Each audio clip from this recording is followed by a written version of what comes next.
Sir जी कि तथागत बुद्ध ने जिन 5 लोगों को ज्ञान दिया था वो ज्ञान क्या था, उसमें क्या क्या उन्होंने बताया, उसके बारे में हम जैसे आदमी को साधारण भाषा में जरा हमें बताएं। चलिए, बहुत अच्छा है, आपने बहुत अच्छा सवाल किया है।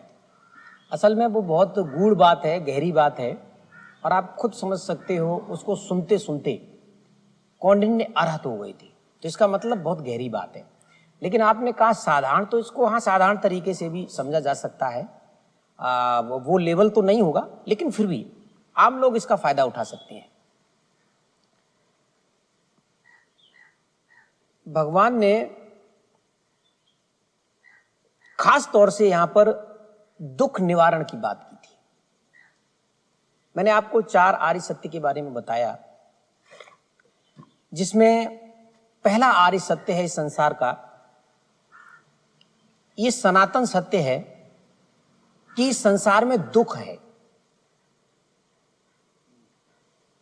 आप कैसे भी समझ लीजिए, जब से प्राणी पैदा होता है और जब तक मरता है तब तक वो दुख का अनुभव करता है।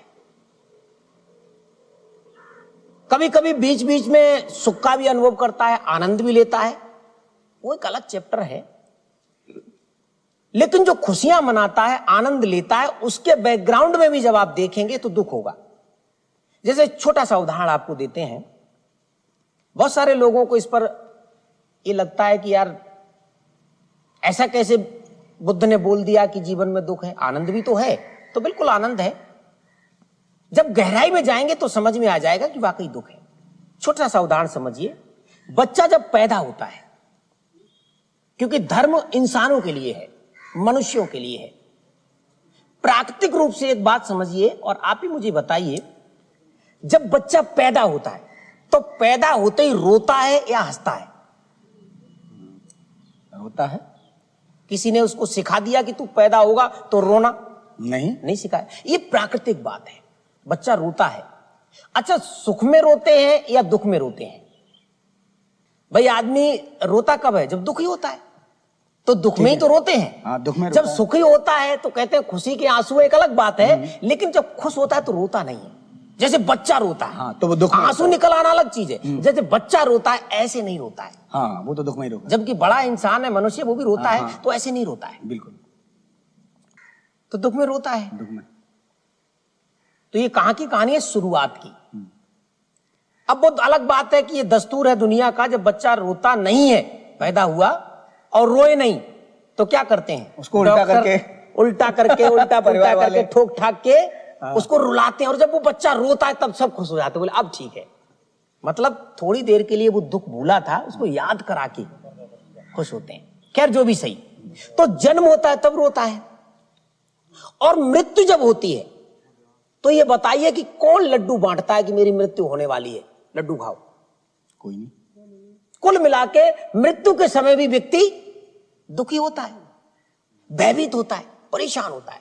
प्रज्ञावान लोगों को छोड़ दिया तो जाए तो, क्योंकि वो मृत्यु का खेल समझ जाते हैं, इसलिए वो परेशान नहीं होते। लेकिन आम जनमानस तो परेशान ही होता है। अब बीच का समय, जन्म के बाद और मृत्यु से पहले व्यक्ति बीमार पड़ता है, बिल्कुल। तो खुश कौन होता है? सभी दुखी होते हैं। बिल्कुल। तो बीच में जो व्याधि है ये भी दुख है। जो चीज हम चाहते हैं वो ना मिले तो दुख, जो नहीं चाहते हैं वो मिल जाए तो दुख, जिसको नहीं देखना चाहते वो दिख जाए तो दुख, जिसे देखना चाहते हैं वो नहीं दिखे तो दुख। तो कुल मिला के इस तरीके से संसार पूरा दुख में है।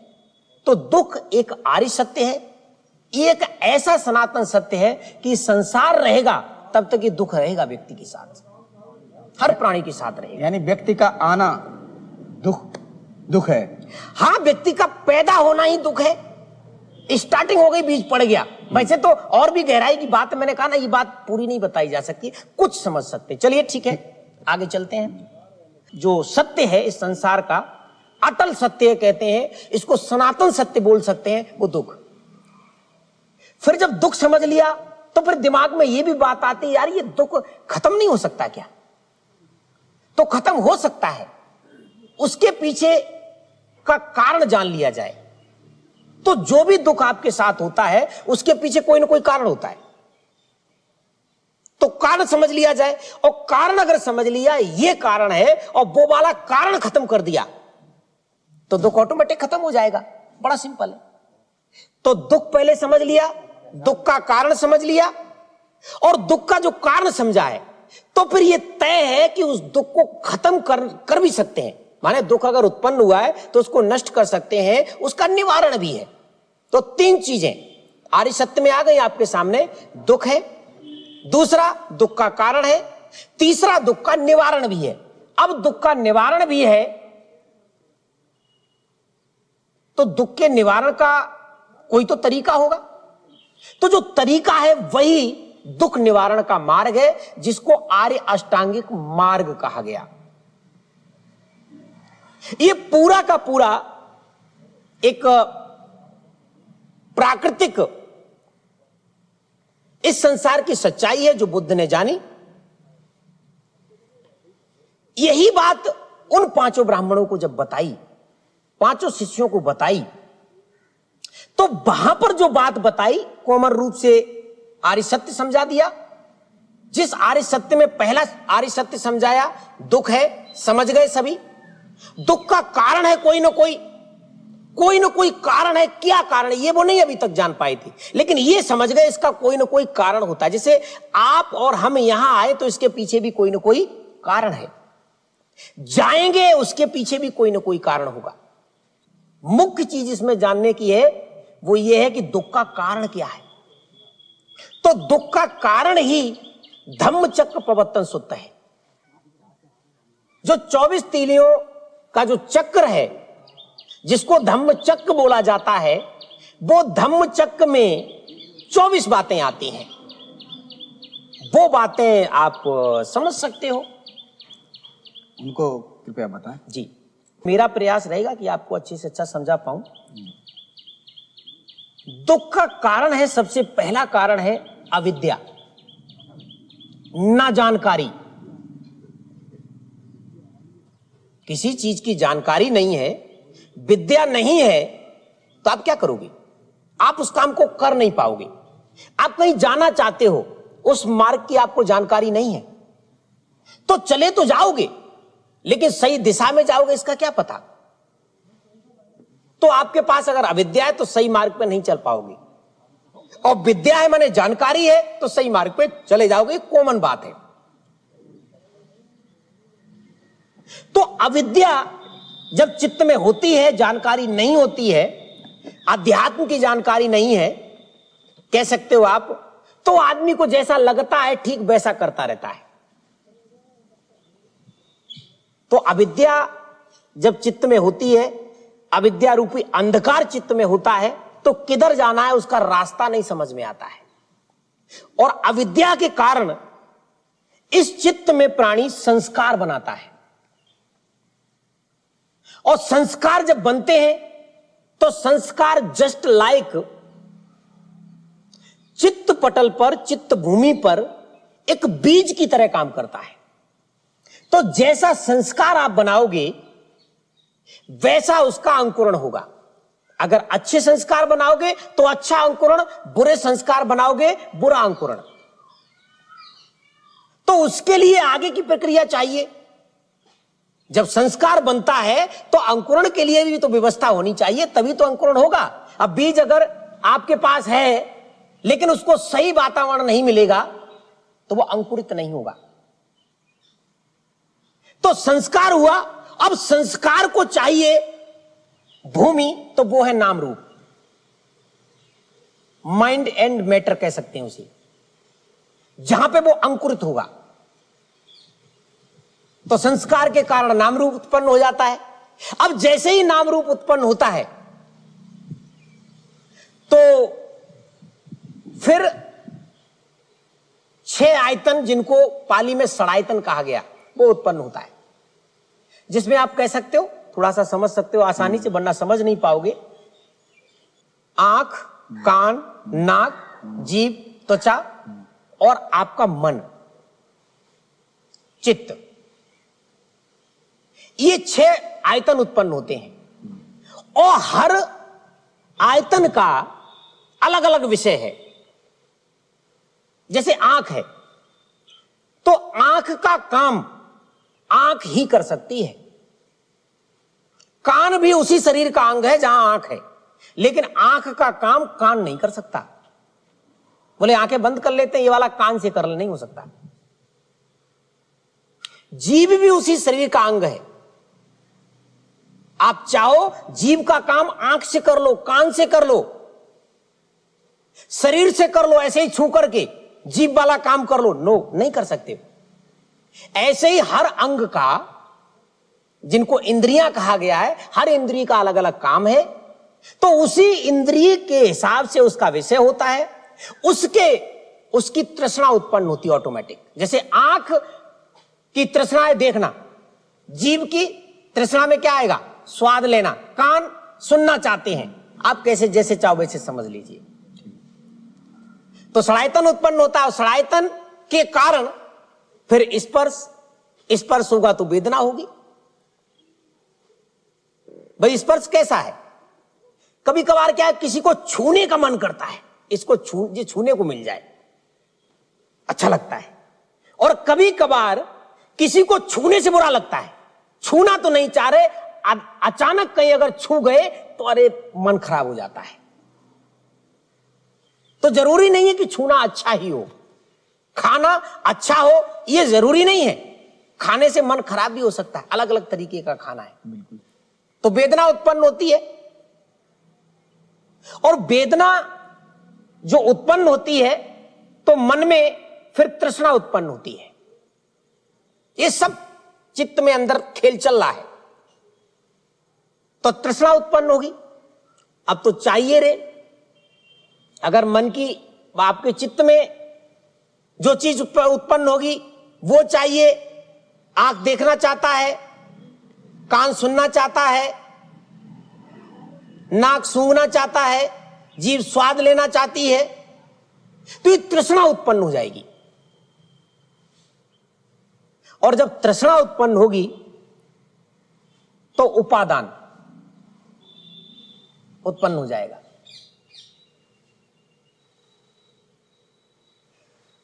उससे लगाव उत्पन्न हो जाएगा, अटैचमेंट हो जाएगा। और जैसे ही लगाव हो जाएगा तो ये चाहिए रे, वही चाहिए फिर आपको। और अटैचमेंट जब हो जाएगा, लगाव हो जाएगा, जब उपादान हो जाएगा, तो उपादान के कारण फिर एक भव, जिसको कह सकते हैं, एक विचार उत्पन्न होगा। और वो विचार आप उसको और भी कई तरीके से समझ सकते हो। कुल मिला के एक वो अपने में चाहत टाइप की सोच पैदा हो जाएगी, ये चाहिए। और वो चाहने के लिए कि जैसे व्यक्ति अभी जीवित है लेकिन चाहिए, मरने जा रहा है फिर भी चाहिए, तो उसे चाहिए तो क्या करना पड़ेगा? वो चाहने के लिए, वो लेने के लिए उसको अगला जन्म लेना पड़ेगा। अभी तो मरने जा रहा है, तो उपादान के कारण फिर उत्पन्न होता है भव, माने एक विचार उत्पन्न होता है, एक इच्छा उत्पन्न होती है, और उसके कारण फिर जन्म होता है। और जब जन्म हो जाएगा फिर क्या होगा? तो जन्म होते ही वही वाला सिलसिला चालू जो आपसे शुरू बताया था, रोना शुरू, पैदा होते ही रोना शुरू, फिर बीमार हो गए तो रो रहे हैं, मरने जा रहे हैं तो रो रहे हैं। तो ये जो सिलसिला पूरा 12 कड़ियों में, इसको एक गहराई से भगवान ने बताया कि जो दुख होता है उसका कारण क्या है। उसका कारण ये है, स्टार्टिंग कहां से होती है? स्टार्टिंग वहां से होती है। तो स्टार्टिंग जहां से होती है, शुरुआत जहां से होती है, अगर वो शुरुआती चीज खत्म कर दी जाए तो क्या होगा? सब खत्म हो जाएगा। तो सबसे पहले क्या शुरुआती चीज है? अविद्या, मूढ़ता। उसी को मूर्खता कह सकते हो आप, जैसे चाहो वैसे अपना समझ लो। उसको नष्ट कर दिया, अविद्या को नष्ट कर दिया, तो अविद्या के नष्ट होते ही आप संस्कार नहीं बनाओगे।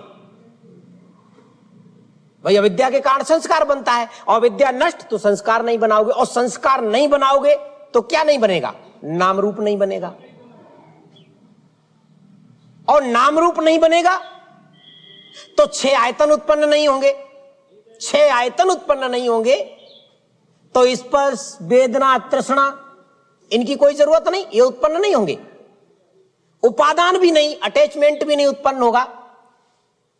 और जब ये उत्पन्न नहीं होगा, आपका उपादान उत्पन्न नहीं होगा, तो फिर भव नहीं बनेगा, और भव नहीं बनेगा तो जन्म नहीं होगा, और जन्म नहीं होगा तो मृत्यु भी नहीं होगी, व्याधि भी नहीं लगेगी। और जब मृत्यु नहीं होगी, व्याधि नहीं लगेगी, तो दुख होगा क्या? नहीं होगा।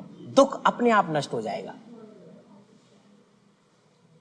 तो संस्कार, वो अविद्या के ना होने से संस्कार नष्ट हो जाएगा, संस्कार के ना होने से नाम रूप नष्ट हो जाएगा, नाम रूप के ना होने से 6 आयतन नष्ट हो जाएंगे, 6 आयतन के नष्ट होने से स्पर्श वेदना तृष्णा ये नष्ट हो जाएगी, इनके नष्ट होने से उपादान नष्ट हो जाएगा, और उसके नष्ट होने से अपने आप भव नष्ट हो जाएगा। भव के नष्ट होने से जन्म की कोई आवश्यकता नहीं, और जन्म नहीं होगा तो फिर अपने आप मृत्यु और व्याधि ये नष्ट हो जाएगी, और इसके नष्ट होते ही दुख नष्ट हो जाएगा।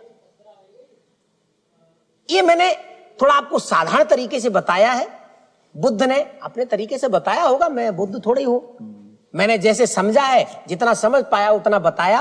और जब ये बताया कौंडिन्य को पता चला सुनते सुनते, तो वो समझ गए, और जैसे जैसे सुनते जा रहे थे वैसे वैसे, चूंकि वो बहुत ही प्रज्ञावान व्यक्ति थे, ऊंचे ध्यानी भी थे, तो वो ध्यान पे ही इसको ले गए, सीधा सीधा सुनते गए ध्यान पे ले गए, सुनते गए ध्यान पे लेते चले गए। वो यूं कह सकते हैं आप, सुनते गए समझते गए और उसको नष्ट करते गए, सुनते गए समझते गए नष्ट करते गए, और अंत में जाके उन्होंने वो सारा का सारा नष्ट कर लिया और अपने चित्त को बिल्कुल संस्कार रहित कर दिया। ये किया जा सकता है, जो संस्कार पड़े हुए उनको आप नष्ट कर सकते हैं। और जैसे ही संस्कार नष्ट होता है, समझिए, तो सब खेल नष्ट हो जाता है, और खेल नष्ट हो जाता, व्यक्ति तो जीवित है, समझिए, व्यक्ति तो जीवित है, उसने आगे की सब प्रक्रिया खत्म कर दी। इसका मतलब इस संसार में दोबारा जन्म लेने की व्यवस्था उसने कैसी कर दी? खत्म कर दी। तो ऐसा प्राणी जो इनको नष्ट कर देता है पहले से ही, तो वो जब मृत्यु को प्राप्त होता है, कह सकते हैं, तो उसकी मृत्यु को मृत्यु नहीं कहा गया, मृत्यु के बाद जन्म होता है, तो उसके लिए स्पेशल शब्द है निर्वाण, जिसको साधारण भाषा में मोक्ष कह सकते हैं। मोक्ष आपने सुना होगा, मुक्ति बोल सकते हो। तो ये पूरे सिस्टम से, दुख के कारण से मुक्ति, और जैसे ही इससे मुक्ति होती है तो व्यक्ति यहां जीवित तो रहेगा, घूमेगा, संस्कार नहीं बनाएगा, और संस्कार नहीं बनाएगा तो आगे का सिस्टम नहीं। तो जब वो इस संसार से शरीर को छोड़ता है तो परमानेंट चला जाता है, वो दोबारा यहां उत्पन्न नहीं होता है, उसको जन्म, उसका जन्म ही नहीं होता दोबारा, आवश्यकता नहीं। इसलिए वो मोक्ष, मुक्ति, निर्वाण को प्राप्त कर जाता है। ये निर्वाण चूंकि जीवित रहते प्राप्त होता है, जब उसका ये कहते हैं कि पंच स्कंद, रूप वेदना संज्ञा संस्कार और विज्ञान, ही थोड़ा सा बताना पड़ेगा आगे, ये जब तक रहेगा, रूप वेदना संज्ञा संस्कार और विज्ञान, तब तक इस चित्त, इस शरीर में, इस पूरे ढांचे में चित्त के साथ कुछ भी उत्पन्न किया जा सकता है।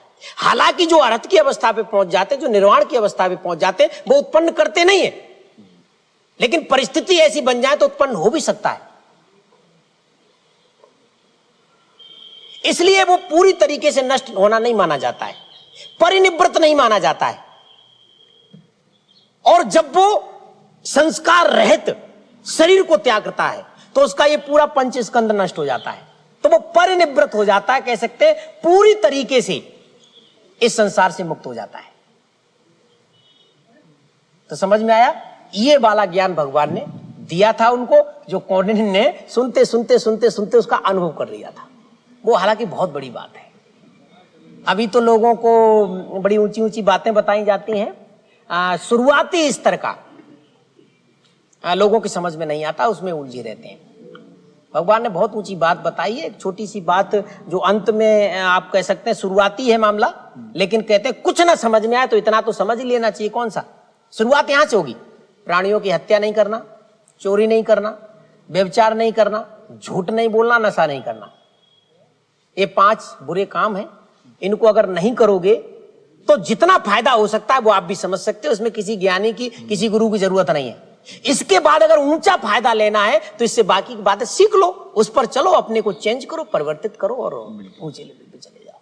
और बताइए टाटा जी। बहुत बहुत धन्यवाद सर आपको, जो आपने इतनी सारी चीजें बताई।